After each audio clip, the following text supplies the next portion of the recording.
عليكم ورحمة الله وبركاته.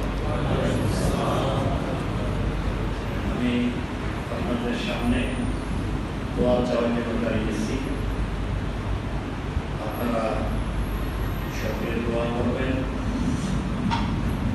আল্লাহ সুবহানাহু ওয়া তাআলা মানবদেরকে সৃষ্টি করার পর এমনি ছেড়ে দেন, তাদের দুনিয়াতে কিভাবে চলবে সেই গাইডলাইন স্বরূপ আসমানি শিক্ষা এটা নাজিল করেছে। লক্ষাধিক পয়গম্বর দুনিয়াতে এসেছিলেন, তাদের উপরে আল্লাহর পক্ষ থেকে শিক্ষা অবতীর্ণ হয়।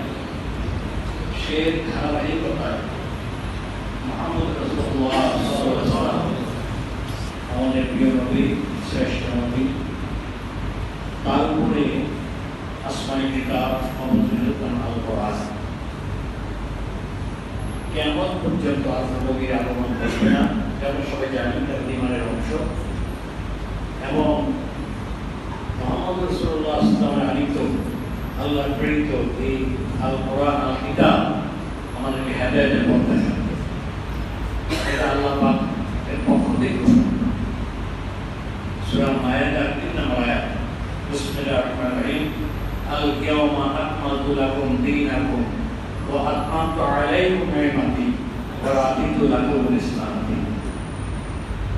এরা বিদায় হবে শেষের দিকে কোরআন আয়াত নাযিল হয়।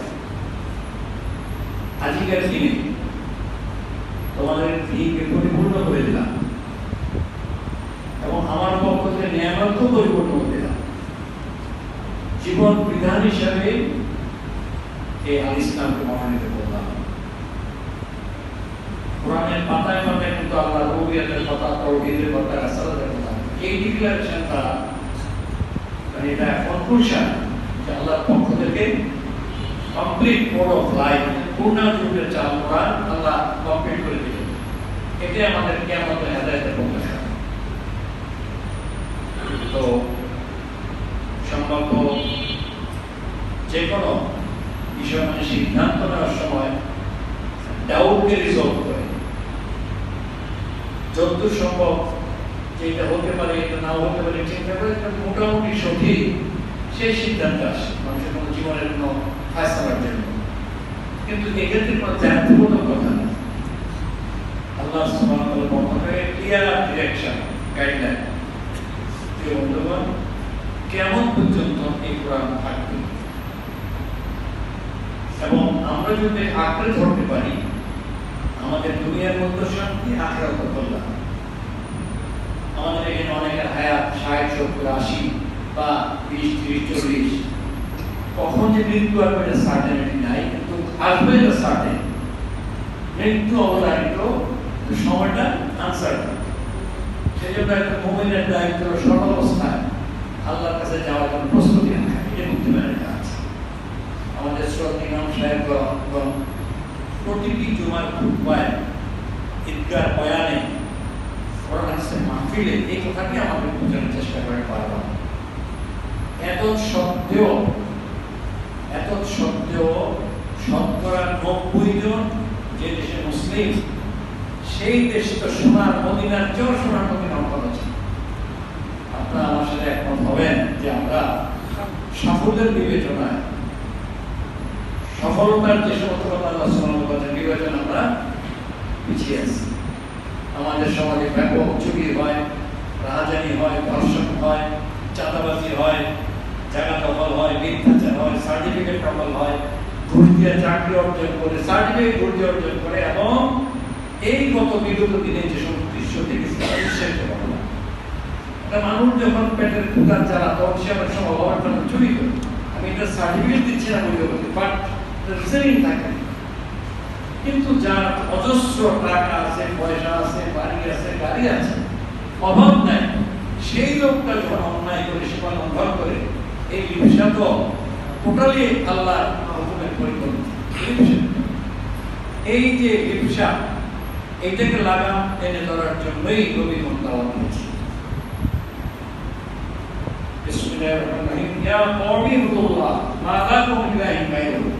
হে আমার কওমের লোকসকল, ভাই সকল, তোমরা আল্লাহর আনুগত্য করো, দাসত্ব করো, গায়রুল্লাহর আনুগত্য করো।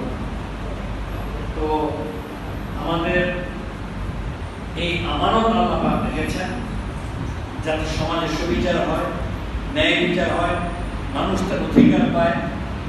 আল্লাহ পাক কোরআনে বলেছেন বিসমিল্লাহির রহমানির রহিম ওমা খালাকুল জিন্না ওয়াল ইনসা ইল্লা লিয়াবুদুন, আমি মানুষ ও জিনকে কেবলমাত্র আমার দাসত্বের জন্য সৃষ্টি করছি, ইবাদতের জন্য সৃষ্টি করছি।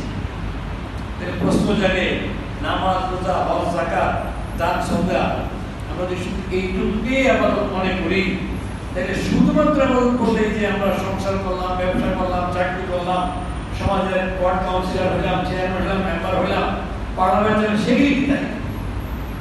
ওলামায়ে কেরাম, সাহাবা আজমাইন, তাবিঈন এবার সমস্ত ইজমা একমত যে প্রতিটি হুকুম দুনিয়ার মধ্যে আল্লাহর বিধান চালানো হবে।